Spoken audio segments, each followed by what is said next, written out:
अध्यात्म में अर्थ से ज़्यादा भाव का महत्व होता है। हर शब्दों के पीछे भाव होता है।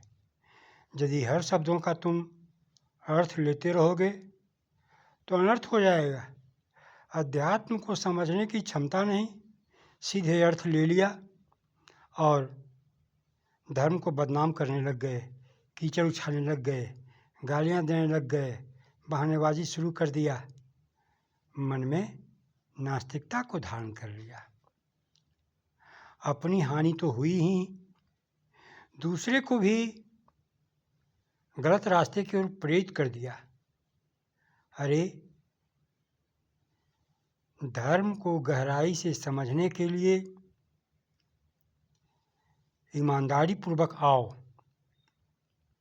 अपने ईमान को साथ में लेकर आओ, ईमान को जगा कर आओ, तब कल्याण होने वाला है। अब बेईमान भाव से धर्म में आओगे तो धर्म का सत्यानाश होगा ही। तूने धर्म को क्या समझ रखा है? खिलौना, जैसे मन उसे खेल लिया। खिलौने से भी ढंग से खेला जाता है तो ज़्यादा आनंद आता है। खेल का मज़ा कुछ और होता है। लेकिन खिलौने से भी बदतर बना दिया तूने धर्म को। सिर्फ धर्म को नकारना तूने अपना स्वभाव बना लिया। विरोध करना ही तूने धर्म समझ लिया। अरे, पहले तो धार्मिक ग्रंथों को पढ़ते हो, उस पर व्याख्यान देने चले हो, तो ध्यान रखो, शांत आश्रम के पहले नियम के अनुसार धार्मिक ग्रंथों का अर्थ व्यक्तिगत हित से नहीं, सामाजिक हित की भावना से लेना है। सर्वजन कल्याण की भावना से उसका अर्थ दो, उसकी व्याख्या करो, तब देखोगे जगत का कल्याण होगा, समाज का कल्याण होगा, तेरा तो कल्याण अपने आप हो जाएगा। जैसे बाटन बारे को लगे ज्यों मेहंदी के रंग। लेकिन तुम्हारी भावना खराब है। तुम धर्म का मजाक करने के उद्देश्य से धर्म ग्रंथों को पढ़ रहे हो, स्वार्थ साधने के उद्देश्य से धर्म ग्रंथों को पढ़ रहे हो। परमार्थ की तनिक भी भावना नहीं है। तो फिर ऐसी स्थिति में धर्म ग्रंथों को पढ़ना बेकार है।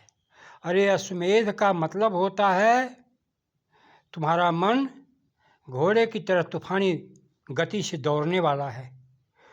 उसको जगाओ, उसकी मेधा शक्ति को बढ़ाओ, उसमें प्रखरता लाओ, ताकि तू अपना अध्ययन आप कर सको।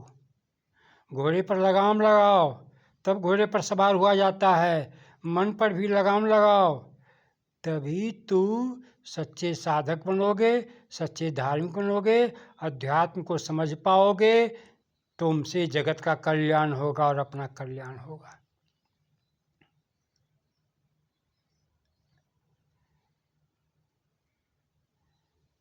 लोग उल्टी पुल्टी व्याख्या कर अपने को ही महान साबित करने में लगे हुए हैं कि मैं महान, देखा मैंने त्रुटि पकड़ लिया, मैंने गलतियां पकड़ ली इनकी, ये कुछ नहीं, मैं सब कुछ। इन भावनाओं पर कंट्रोल करो।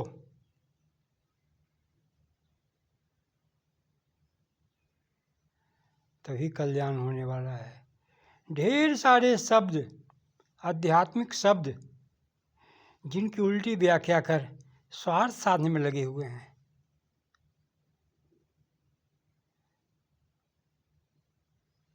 ओम।